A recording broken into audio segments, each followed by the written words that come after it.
Hello everyone, আসসালামু আলাইকুম। আজকে আমি রান্না করব সাগর পোনা মাছ, যেটা আমাদের বিক্রমপুরে খুবই জনপ্রিয় একটা মাছ, কিন্তু এটা সচরাচর সবসময় পাওয়া যায় না। এটা শুধু শীতকালীন সময় এই মাছটা পাওয়া যায়। আর যদি পাওয়া যায় এটা খুবই রেয়ার, এটা খুব সহজে খুবই কম পাওয়া যায়। আর যদিও পেয়ে যান তাহলে কিন্তু দামটা কিন্তু খুব চড়া থাকে। আর খেতেও কিন্তু ভীষণ স্বাদের এই মাছটা। আর ভিডিওটা কিন্তু আমার সেই শীতকালীন সময়ের ভিডিও, কিন্তু এখন আমি পোস্ট করছি অলসতার কারণে আমার এডিট করা হয়ে ওঠেনি ভিডিওটা। এটা শীতের সময়, এখন তো গ্রীষ্মকাল চলে এসেছে, এটা অনেক দিনকার আগের ভিডিও।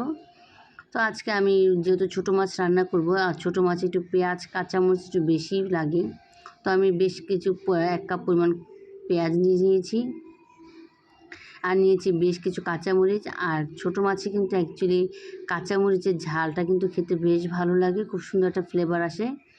এখন আমি সমস্ত মশলা অ্যাড করে নিব। ধনিয়ার গুঁড়া, হলুদের গুঁড়া, লাল মরিচের গুঁড়া পরিমাণ মতন দিতে হবে। আমি যতটুকু পরিমাণ মাছ নিয়েছি ঠিক সেইভাবেই আমি সমস্ত মশলা অ্যাড করে নিচ্ছি। আর সয়াবিন তো অল্প একটু ইউজ করবো, আর বাকিটা আমি সম্পূর্ণ মাছটা আমি কিন্তু সরিষার তেলে রান্না করব। আপনারা দেখতেই পাচ্ছেন আমি শুধু 1 কি 1.5 টেবিল চামচের মতো সয়াবিন তেল অ্যাড করেছি। আমি সরিষার তেল অ্যাড করেছি, আমি আবারও অ্যাড করব। আর এই মাছটা সাধারণত সরিষার তেল দিলে ফ্লেভারটা বেশ ভালো আসে। তো আমি মাখা মশলাটাকে খুব ভালোভাবে হাতের সাহায্যে খুব সুন্দর করে মাখা করে নিচ্ছি।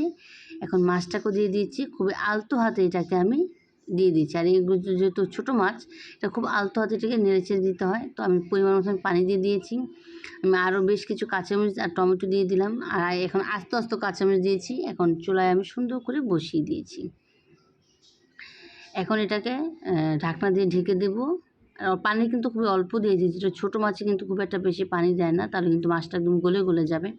আর ধন্যবাদ এতটা সময় নিয়ে যারা আমার ভিডিওটি দেখেছেন তাদেরকে অসংখ্য ধন্যবাদ।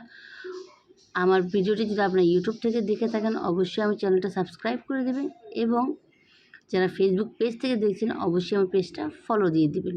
আর এই মাছটা কে খেয়েছেন সেটা আমাকে কমেন্ট সেকশনে জানাবেন। এই মাছটা কিন্তু আমার হাজব্যান্ডের খুবই পছন্দের একটা মাছ। আর এটা শীতকালীন আসলে আমরা মনে করি যে এই মাছটা কবে খাবো, একটা খুবই একটা ভিতর থেকে উত্তেজনা কাজ করে মাছটা খাওয়ার জন্য। আর যদি এটা খুবই কম পাওয়া যায়, সবসময় পাওয়া যায় না। আর দেখুন একটু নেড়েচেড়ে দিচ্ছি। আমি কিছু জিরার গুঁড়োও দিয়ে দিয়েছিলাম, এটা অফ ক্যামেরায়। আর মাছে তো অবশ্যই জিরার গুঁড়ো দিতেই হবে। আর দেখুন দেখতে কতটা লোভনীয় লাগছে না? এখন এডিট করতে মনে হচ্ছে এখন আমি আরেকটু খেতে পারতাম। আমার খুবই লোভ লাগছে। ধন্যবাদ সবাইকে এতটা সময় নিয়ে ভিডিওটা দেখার জন্য।